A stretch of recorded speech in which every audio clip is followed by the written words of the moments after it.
संगती तुझी ये संगती झाली आमुचे निश्चिंती नाही देखील ते मिळे भोग सुखाचे सोहळे. प्रस्तुत प्राप्त प्रसंगी सेवेकरता निवडलेला अभंग जगद्गुरु तुकोबरायांचा 4 चरणाचा अभंग आहे. काल्याच्या प्रकरणातला हा अभंग आहे. भगवान परमात्मा आणि गोपाळाचं संवाद या अभंगातून तुकोबरायांनी वर्णन केलेलं आहे. विठाला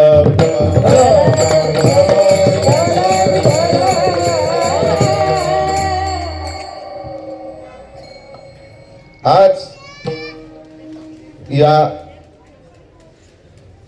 पवित्र आणि पावन भूमीमध्ये संत महंतांच्या पदस्पर्शाने पावन झालेली ही भूमी विठ्ठलनगर. या सप्ताहातील काल्याच्या कीर्तनाची सेवा आज आपल्या सर्वांच्या आज्ञेवरून बाबांच्या उपस्थितीमध्ये मनमुराद असा आनंद या 7 दिवसामध्ये आपण घेतलेला आहे. आता फक्त माझ्याकडे अर्धाच तास 1 तास सुद्धा नाही. जशी जशी भगवान परमात्मा जशी जशी भगवान बाबा जशी जशी बुद्धी देतील त्याप्रमाणे मी बोलण्याचा प्रयास करेल. विठाला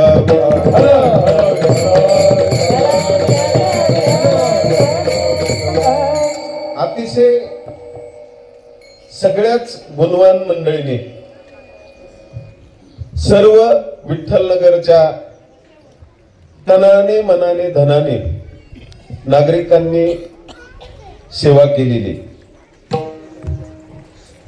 यात कुठल्याही प्रकारची काटकसर केली नाही. सेवा करत असताना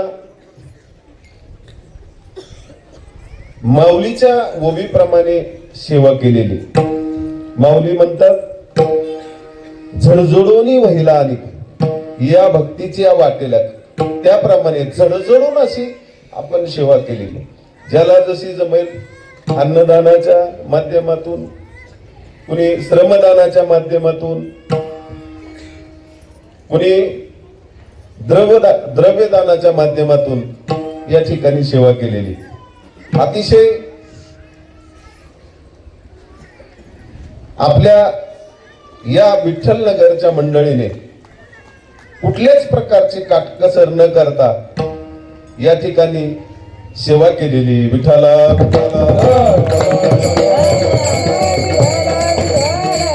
आणि त्याला फक्त एक कारण आहे. रात्री तर महाराजांनी सांगितलं, रात्रीच्याच महाराजांनी नाही तर 7 दिवस सांगितलंय. प्रत्येक वक्त्याने आपल्याला सांगितलंय की हा जो सोहळा पार पडत आहे पार पडलाच असं समजायला काय हरकत नाही. ते फक्त केवळ कारण हे आपल्या समोर बसलेली व्यक्ती गुरुनाम गुरुवर्य श्रोते ब्रह्मनिष्ठ बाबांच्या अंकित हा कार्यक्रम पार पडतोय. हे पहा, एखाद्या कुठल्याही प्रवासात जात असताना आपण उन्हाचा जर उन्हाळ्यामध्ये जर असेल तर एखाद्या आपण झाडाखाली आश्रय घेतो, त्या झाडाखाली जाऊन बसतो. त्याप्रमाणे आपल्याला यांच्या सावलीच्या खाली आपण बसतो. बाबांच्या सानिध्यात आपण हा परमार्थ करतो. गेली 25 वर्ष झाले हा अखंड हरिनाम सप्ताह चालू. हे फक्त केवळ कारण या वैभवाला बाबाच आहेत. विठाला आणि माऊलीच्या भाषेत जर सांगायचं म्हटलं, माऊली बर का विभीषण महाराज, माऊलीच्या जर भाषेत सांगायचं म्हटलं तर माऊली हरिपाठामध्ये म्हणतात बर का, माऊली साधूचा केला हरी भक्त, साधूचा केला हरी भक्त,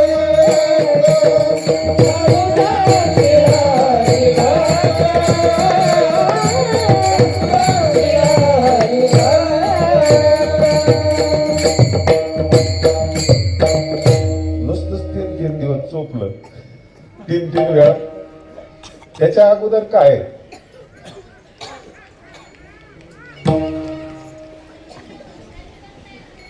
मोक्ष रेखे आला, मोक्ष रेखे आला, मोक्ष रेखे आला, भाग्य विधाता. मोक्ष रेखे आला, मोक्ष रेखे आला, मोक्ष रेखे आला, भाग्य विधाता. मोक्ष रेखे आला,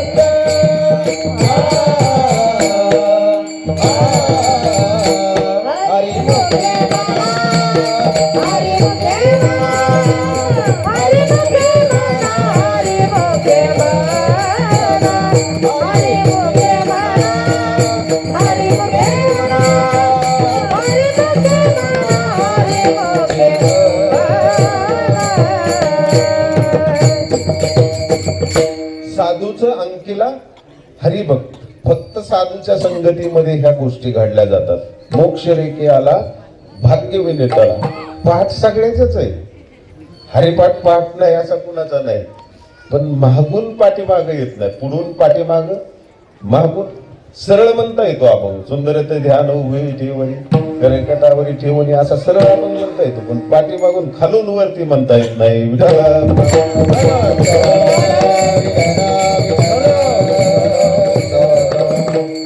सुंदर अशा या पवित्र नगरीमध्ये आपण भरभरून असा आनंद घेतलेला आहे. थोडा वेळ आपल्यासाठी शिल्लक आहे. या लहान लहान मुलांच्या संकल्पनेतून काही गोष्टी तयार होत असतात. जशा पुराणामध्ये झाल्या, जशी क्षेत्र निर्माण झाली, रामेश्वर सारखं क्षेत्र निर्माण झालं. कुणामुळे झालं? रामप्रभूमुळे. महाराजांनी तर रामायण सांगितलेच आपल्याला 7 दिवस. नारायण महाराजांनी अतिशय गोड त्यांच्या शैली भाषेमध्ये सुंदर अशा प्रकारे त्यांनी रामायण सांगितलेले. प्रत्येक क्षेत्राची कुठलीही निर्माता जी निर्माण गोष्ट होती ती कुणाच्या तरी संकल्पनेशिवाय होत नाही. या जर अध्यक्षाच्या वडिलांनी मंदिरासाठी जागा दिली नसती तर मंदिर निर्माण झालं असतं का? नसतं झालं. ती जर मुलीला घेऊन मंदिरात रोज नाही आले तर फरशी बसली असती का? बाबा म्हणली फरशी आपल्या घरची छान आहे, ही फरशी खराब झाली म्हटली.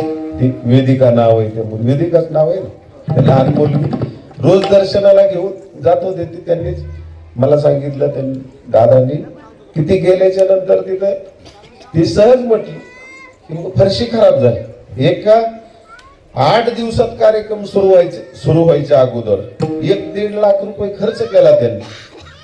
मंडळाने त्यांच्या पुढे प्रस्ताव टाकला.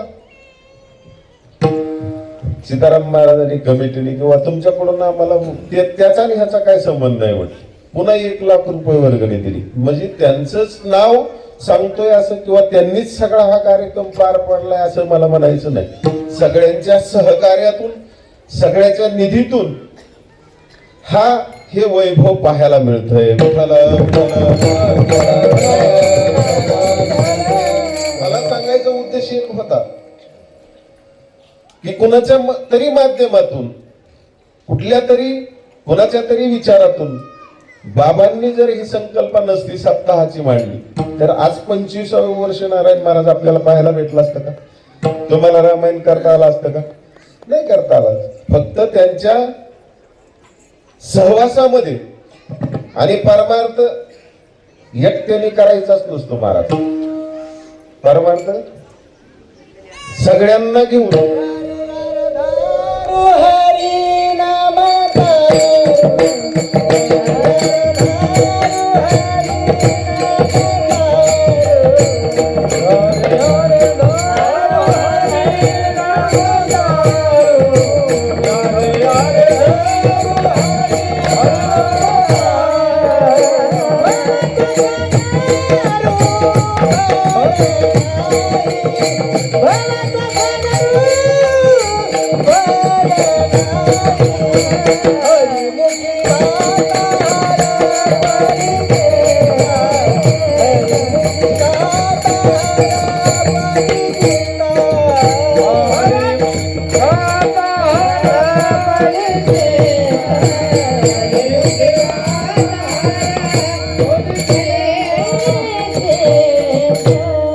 हा खेळ एकट्याचा नाही.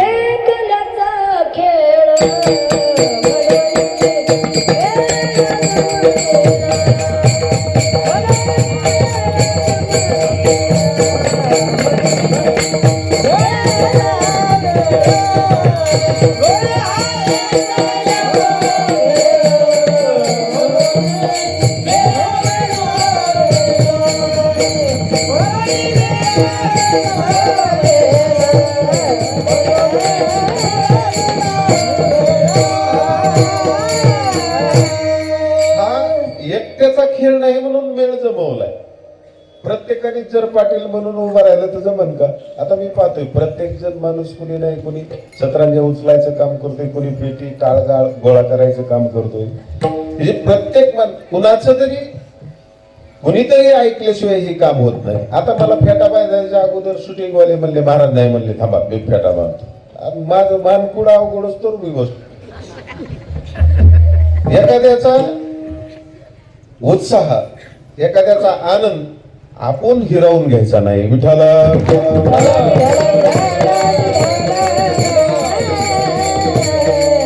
काय थोडा सरळच आला पाहिजे, असा गोरीवच आला पाहिजे असं थोडं.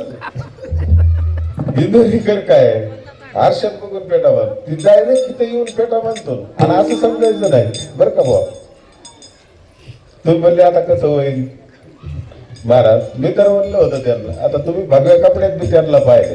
आता ते चांगली ट्रेन झाले, आमची सुद्धा आवश्यकता नाही आबा म्हणजे थांबण्याची. त्यांना म्हणलं होतं शेवटच्या दिवशी आदल्या दिवशी येतो, पण आता हे सगळं बघून बाबाला बी तिथे दम निघाल. बाबांनी सुद्धा असल्या हालतीत 2-3 दिवस इथं थांबले. पण असं कधीच समजायचं नाही. इंदुरी तर सांगत असते मला हे नसल्यावर कसं होईल ते नसल्यावर कसं होईल. कुणा वाचून कुणाचं राहत नाही. इंदिरा गांधी मेली होय सुपेकरवाला राहिला का देश चालवायचा? कुणीतरी चालवत नाही ना, असं काहीच नाही. म्हणून या जगात कुणीच कुणाचं नाही, नाही कुणाचे कुणी. तुझे नव्हे रे कोणी आणि ती असेल एकल्या प्राण्या माझे माझे म्हणून. आपल्या बरोबर येणारा फक्त एवढंच आहे. रात्रीच महाराजांनी सांगितले, प्रत्येक महाराजांनी सांगितले आपल्याला वेळ मारून न्यायचा नाही.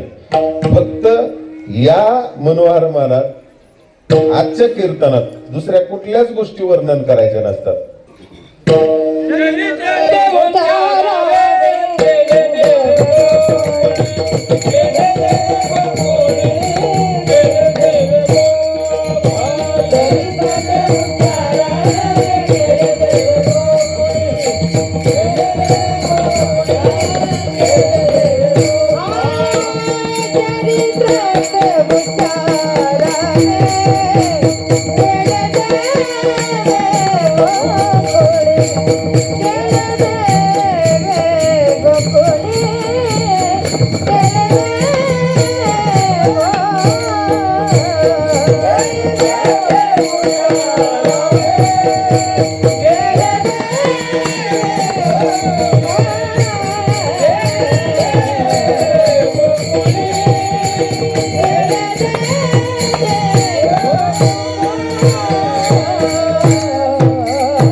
चरित्राचं गुणांवर उच्चार करायचे. चरित्र ते उच्चारावे केले देवे गोकुळे. भगवान परमात्म्याने जे चरित्र केले त्या चरित्राचा उच्चार करायचा. भगवान परमात्म्याचा जन्म झाला. तुम्हाला ती गाई का त्याच्यापेक्षा 4 पट सगळ्यांनाच गाय, तुम्हाला नाही.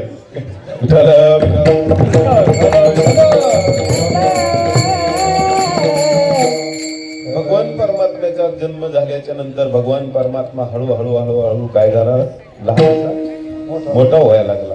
मोठा झाल्याच्या नंतर भगवान परमात्मा काय करायला लागला, गुडघ्याने हात टेकिता डाव्या गुडघ्याने रांगता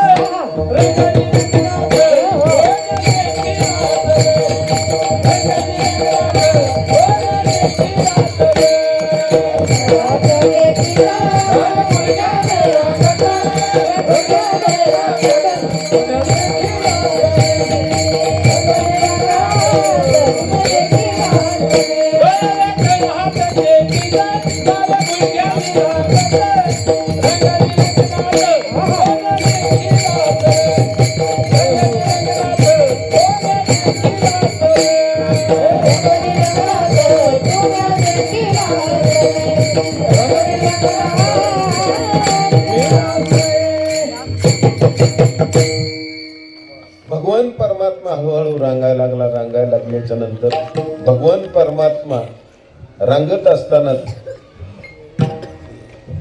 भगवान परमात्म्याने एके दिवशी माती खाल्ली. आई गाई नाही खाल्ली मी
बळीराम दादा खोट बोलतो बळीराम दादा कुबंड घेतो माझ्यावरी नाही खाल्ले गमे माती.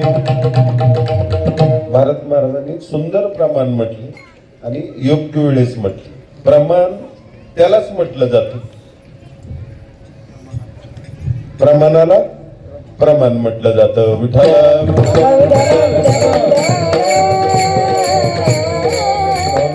म्हणून भगवान परमात्मा त्या ठिकाणी जन्माला आल्याच्या नंतर रांगायला लागल्याच्या नंतर भगवान परमात्मा तर त्या ठिकाणी होतात, पण तिकडं कंसालाही त्याची तगमग झाली. त्याला मारायचं कसं त्याचा प्लॅन सुरू झाला त्या ठिकाणी.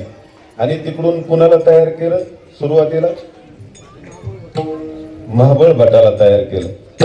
आणि महाबळ भट इतका सुंदर वेशेमध्ये त्याने ब्राह्मणाचा वेश घेतला आणि घेतल्याच्या नंतर जानव पंचांग वगैरे सगळं पंचकच्छ दोषत धोतर नेलं. तुम्ही नेसता तसलं धोतर नाही भाऊ, हा तुमचं रेडीमेडच आहे. पंचकच्छ धोतर म्हणजे कुठल्याही प्रकारची गाठ नसती धोतराला, ते फक्त ब्राह्मणच नेसतात धोतर, आपल्याला नाही. आपली गाठी मारणार जाम, इकडं घोटाळा होतो मग पुन्हा. म्हणून पंचकच्छ धोतर नेसून तो त्याला सुपारी दिली, विडा दिला, तो निघाला भगवान परमात्म्याला मारायला. भगवान परमात्म्याच्या घरी गेल्याच्या नंतर आत प्रवेश केला घरामध्ये. घरामध्ये प्रवेश केल्याच्या नंतर पंचांग पुढे ठेवलं आणि भविष्य सांगायला सुरुवात केली. भविष्य सांगायला सुरुवात केल्याच्या नंतर महाराज त्यांनी सांगितलं महाबळ भटाने, हे मूळ नक्षत्रावर जन्माला आलेलं बाळ आहे, ह्याला काय केलं पाहिजे, जेसीबीने खड्डा खांदायचा, त्याच्यात त्याला टाकायचं आणि वरून माती टाकून त्याला रोलरने फिरून घ्यायचं सांगितलं महाबळ भटाने. हे सगळं भगवान परमात्मा ऐकत होत. ऐकत असताना भगवान परमात्मा म्हटला, बरीच देवा मजल चालली तुमची पुढच्या विचाराची. झोपलेल्या सोंग करून भगवान परमात्म्याने सगळ्या अचेतन वस्तूला चेतना दिली. पाटा असो, वरवटा असो, विटंबिला भट विटंबिला भट विटंबिला भट विटंबिला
विटंबिला भट दिला पाठीवरी पाठ. इतके हाल केले महाराज, इतके हाल केले भगवान परमात्म्याने त्या महाबळ भटाचे. आणि महाबळ भट हे सगळं पसारा घेऊन पळायला लागला. आणि पळायला लागल्याच्या नंतर गळाले ढुंगणाचे धोतर गळाले ढुंगणाचे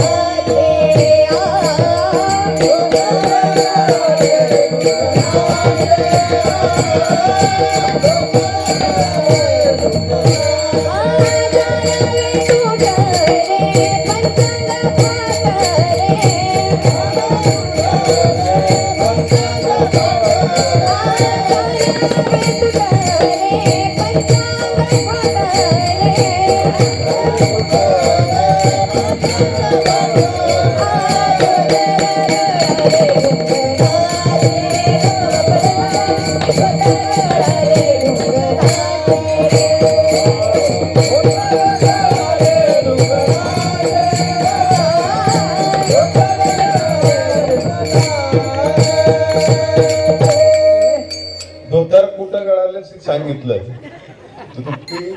तृप्तीने सांगितलं धोतर कुठं गळालं ते.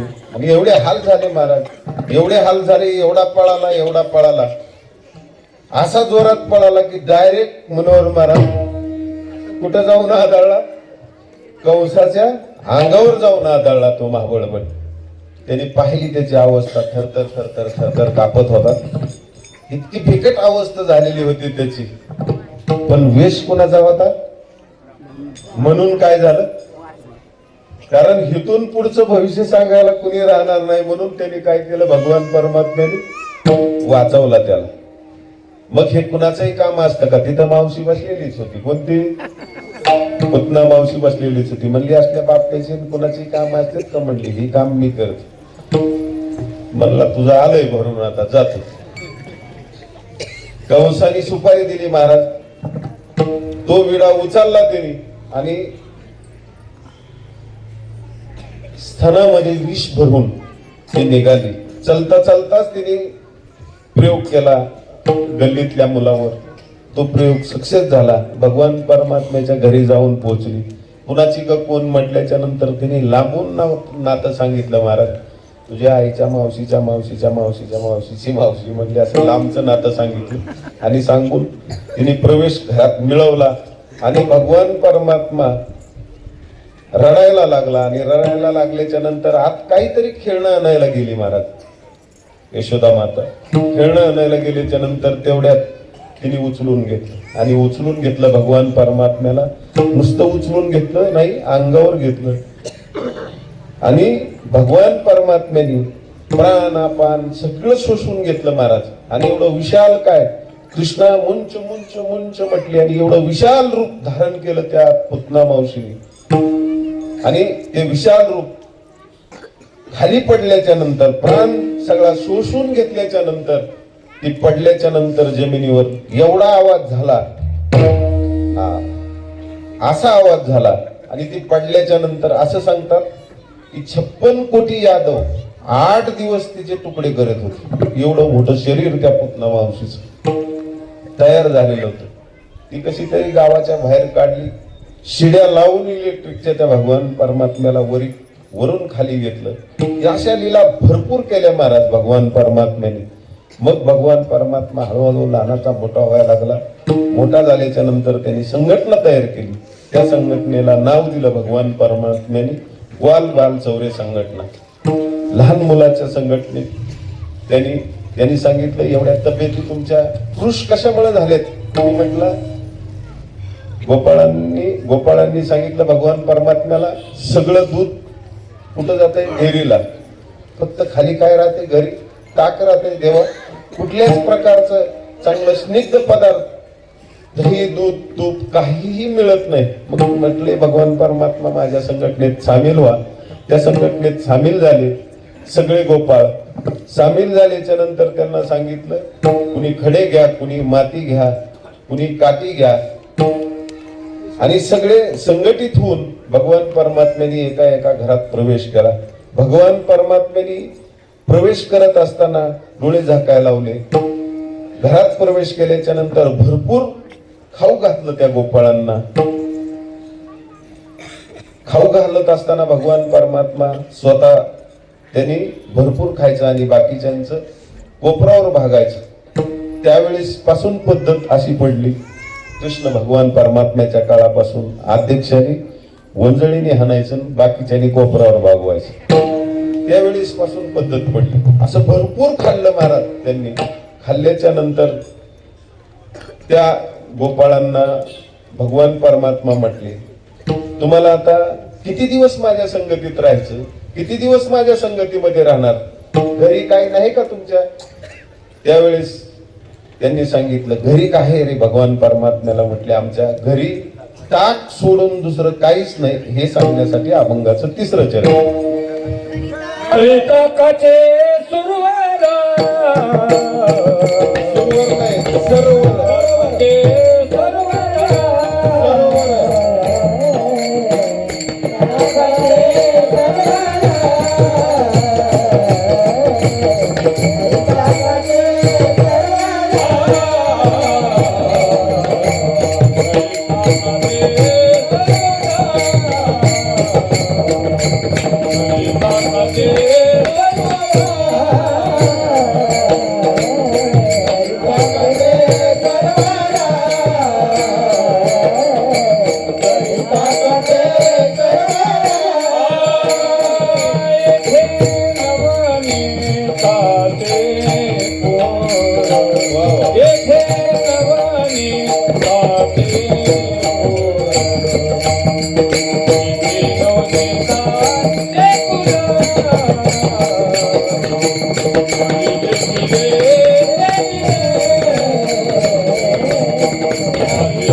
खाडे टिपलेले.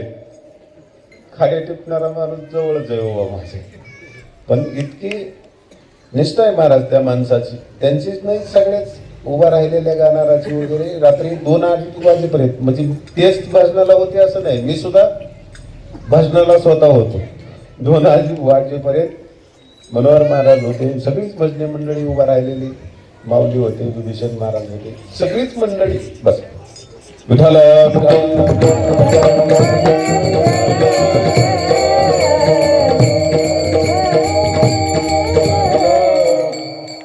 भगवान परमात्म्याने ज्या वेळेस विचारलं गोपाळाला घरी काय, तेच आहे महाराज प्रपंचामध्ये. घरी काय, ताकाचे सरोवर आहेत, पण हिथं काय. अहो हे म्हणले माऊली महाराज नवली महिनाभर सप्ताह पाहिजे.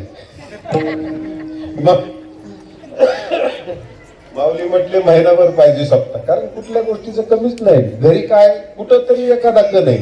कशाचा, ताकात लोण्याचा. हा मग तीच विचारलं त्यांना मी, कण कुठं तरी एखादा दिसतो, पण इथं काय, येथे नवनीताचे पूर, घरी ताकाचे सरोवर. किती जरी आमची निश्चिती झाली, किती हाल झाले, किती जरी त्रास झाला, पण आम्ही तुला सोडून जाणार नाही. म्हणून भगवान परमात्म्याच्या संघटित राहिले.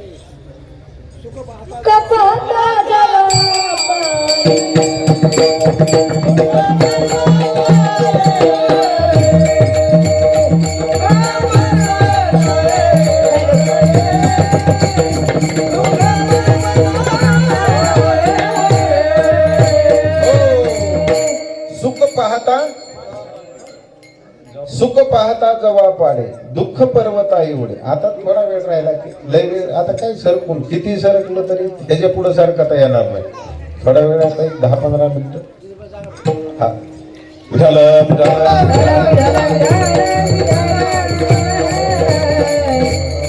म्हणून भगवान परमात्म्याने महाराज लीला करायला सुरुवात केली. तिथून पुढे सगळ्या गवळणींना त्रास द्यायला सुरुवात केली. प्रत्येक गवळणीच्या घरी गेला भगवान परमात्मा. एके जणींनी म्हटले माझ्याकडे येतो, सगळ्यांना त्रास देतो. पण काही काही महिला झाला असतात खतरनाक. म्हणले त्यांचा नंबर टिपून घ्या. त्यांनी घर नंबर टिपून घेतला महाराज. तिच्या घरामध्ये प्रवेश केला. भरपूर दही दूध लोणी खाल्लं आणि काय केलं, दोघांच्या दाढीची आणि वेणीची गाठ मारली.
महाराज प्रत्येक गवळणीला त्रास दिला. मग एक गवळण म्हटली ही तर ह्यालाच नको, आता हे गावच सोडून जायचं. कृष्ण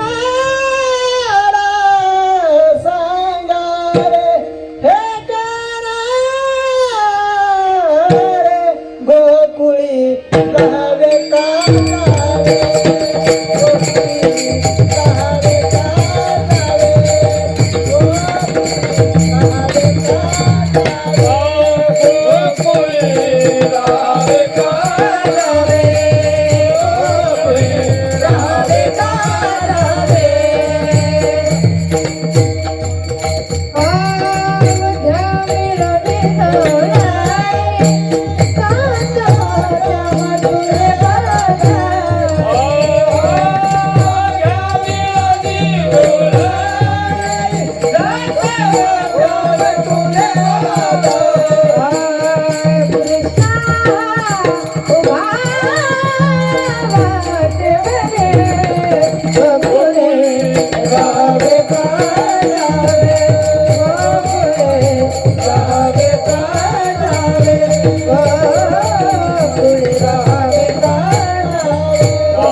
गारानं करून गेले महाराज.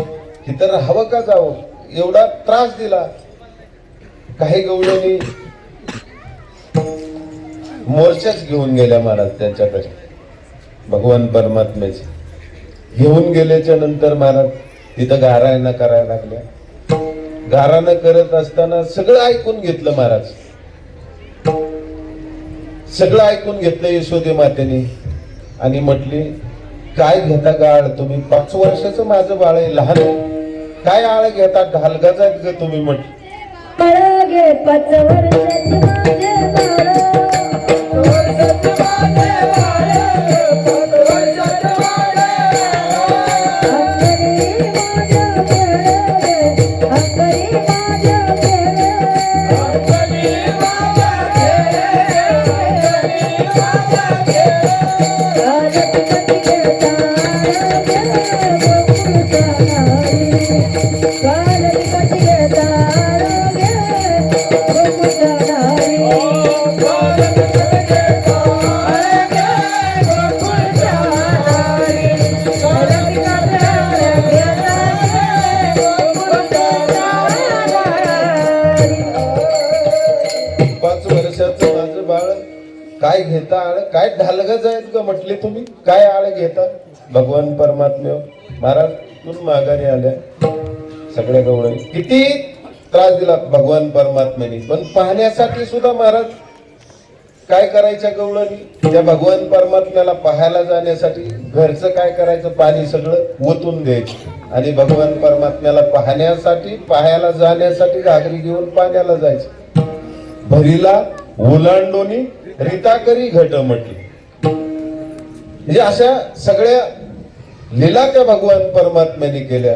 लीला करत असताना भगवान परमात्म्याने वैताग दिल्याच्या नंतर महाराज सगळा त्रास सहन करून त्या भगवान परमात्म्याचा त्या गवळणी स्वस्थ राहिल्या आणि एके दिवशी भगवान परमात्म्याच्या यशोदा मातेने ठरवलं की या ठिकाणी भगवान परमात्म्याला ठेवायचंच नाही.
यशोदा मातेने निर्णय घेतल्याच्या नंतर महाराज इतका सुंदर नटवला भगवान परमात्मा. खांद्यावर कांबळी दिली, हातामध्ये काठी दिली, मोर पिसाचा टोप दिला आणि भगवान परमात्म्याला गाई घेऊन कुठं लावलं, रानामध्ये लावलं. लावल्याच्या नंतर महाराज इतकं सुंदर अशा प्रकारे त्या ठिकाणी भगवान परमात्म्याने गाई चारत असताना त्या वनामध्ये खेळ खेळले.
घोंगडी हरपली, घोंगडी हरपली, माझी घोंगडी हरपली, घोंगडी हरपली, माझी घोंगडी हरपली. गेलं लागलं घोंगडी हरपली, गेलं लागलं घोंगडी, माझी घोंगडी हरपली. गेलं लागलं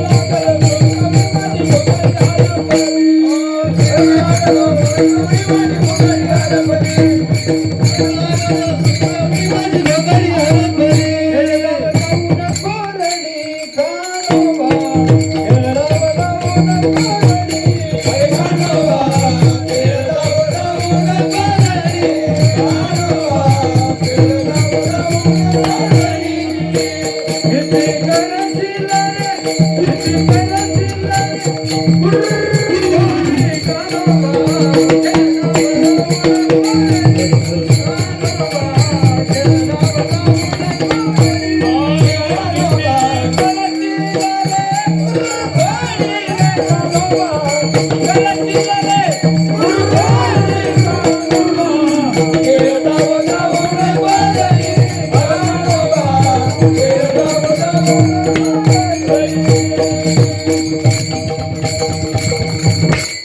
खेळ खेळले त्या ठिकाणी भगवान परमात्मा एवढे खेळ खेळले, एवढे खेळ खेळले, सगळ्यांनी सगळे खेळ म्हणून दाखविले, तेवढे खेळ खेळले. विठाला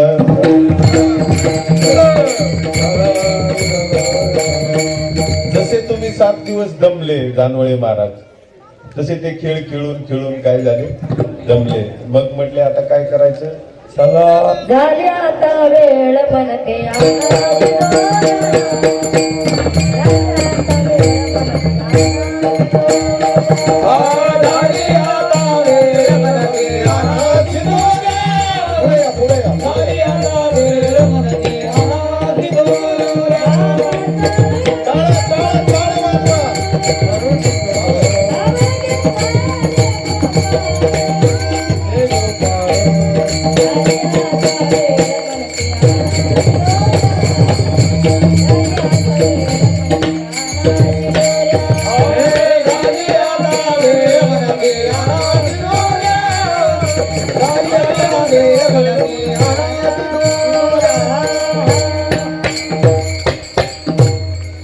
आता काय म्हणले, झाली आता वेळ म्हणती आणा शिदोऱ्या. सगळ्याच्या शिदोऱ्या भगवान परमात्म्याने काय केल्या, बरं का? खडकी साडीला मोठा, खडकी साडीला मोठा, आवडा साडीला मोठा, आवडा साडीला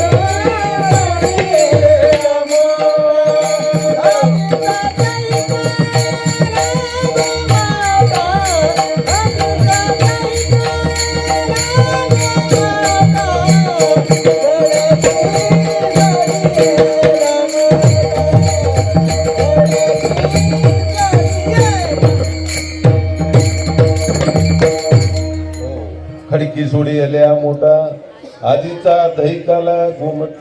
भगवान परमात्म्याला म्हटले, गोपाळ तुझी कसली नवा ठाई फाटून गेली, ते तू थांबा आता. आता ही बाकीचा पसारा बिले उरकायचा आहे, आणखी थोडा आता थांबा. म्हणून सगळ्यांनी काय केलं, एकत्रित केल्या, सगळ्याच्या शिवतुऱ्या एकत्रित केल्याच्या नंतर आपण जसं वदन कवळ घेता नाम घ्या श्रीहरीचे म्हणतो, तसं ते भगवान परमात्मा संस्कृत मध्ये श्लोक म्हटले, तो श्लोक बाबा म्हणते. बिभ्रद्वेनो जठरपडे हो शृंगवेत्रेची कक्षे ओवामे पंगाणो वषणोदरम तत्तला नेंगालिषु तिष्ठर्मध्ये सुदृढ हास्यर मार्गसोय स्वर्लोकविषय कॉल केली पुंडलिका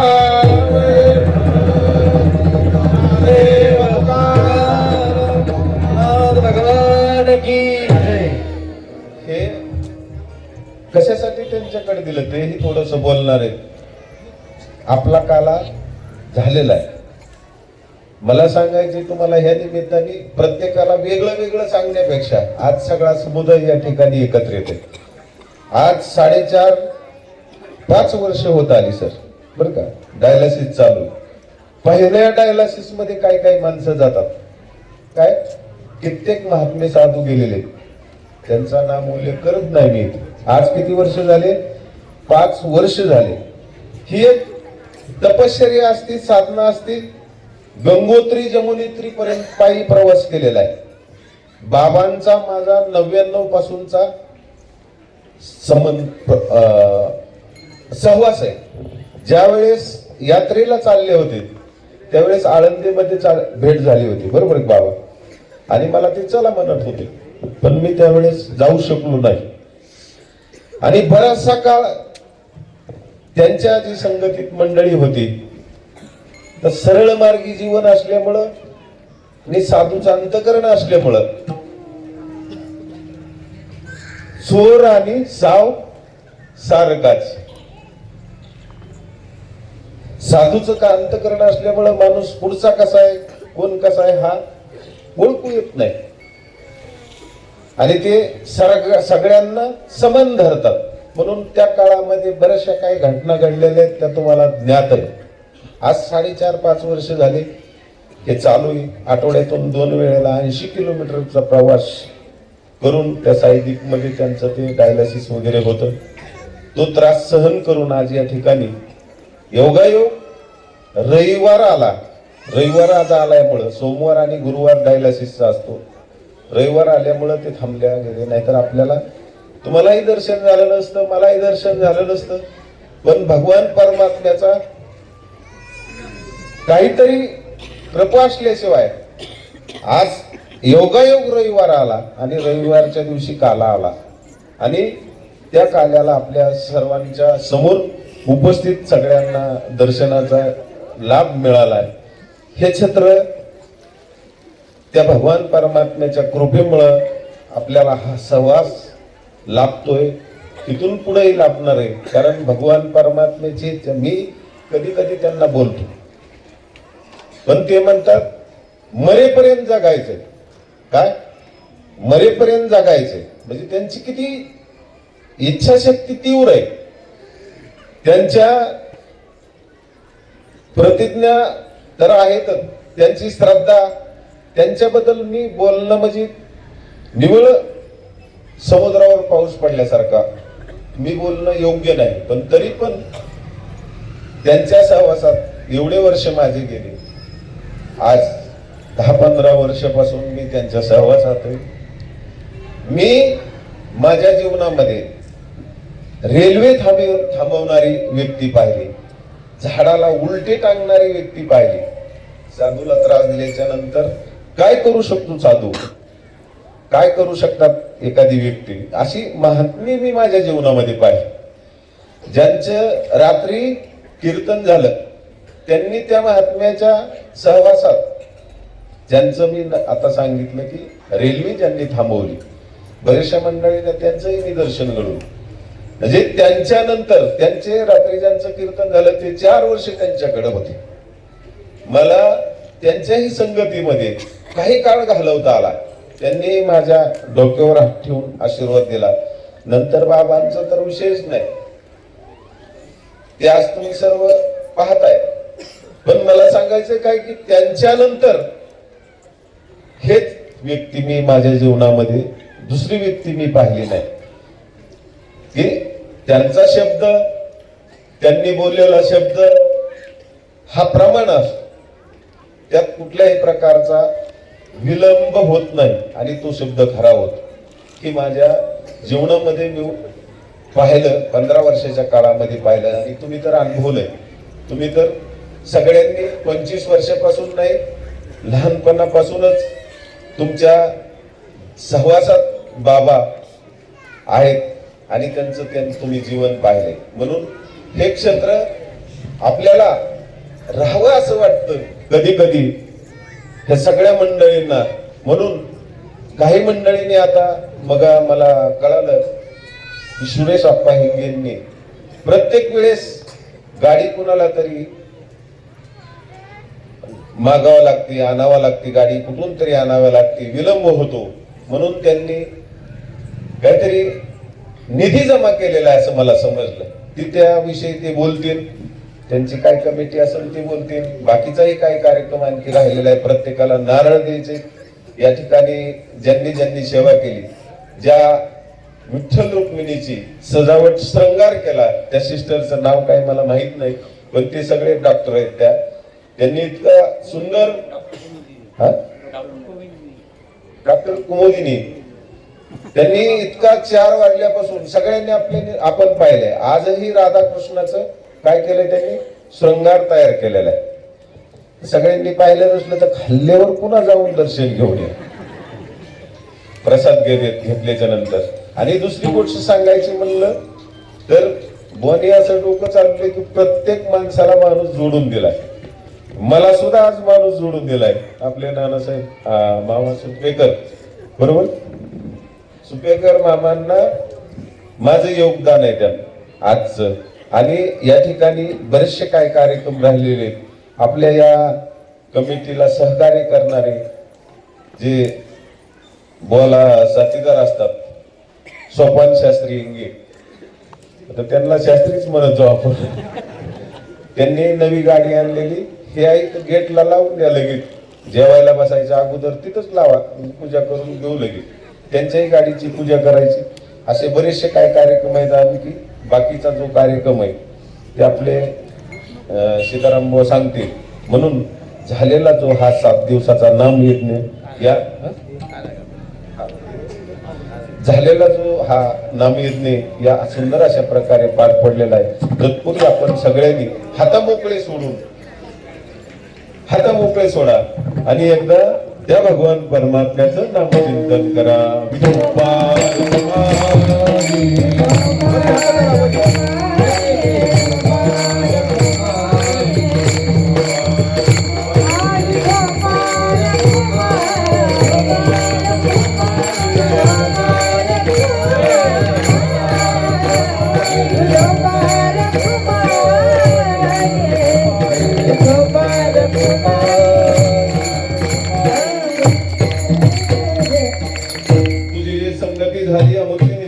नाही देखील ते मिळे भोग सुखाचे सोळे, ताकाचे सरोवर, येथे नवनीताचे पूर.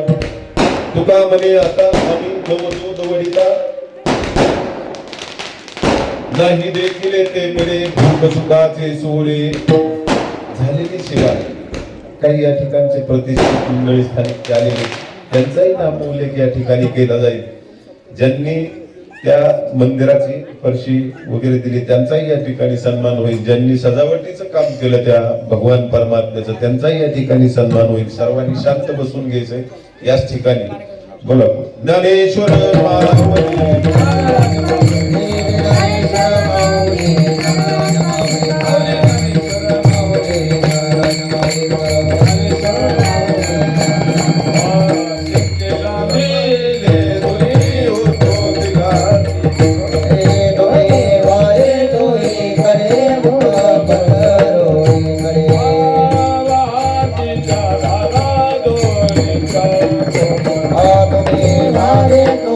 करे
घ्या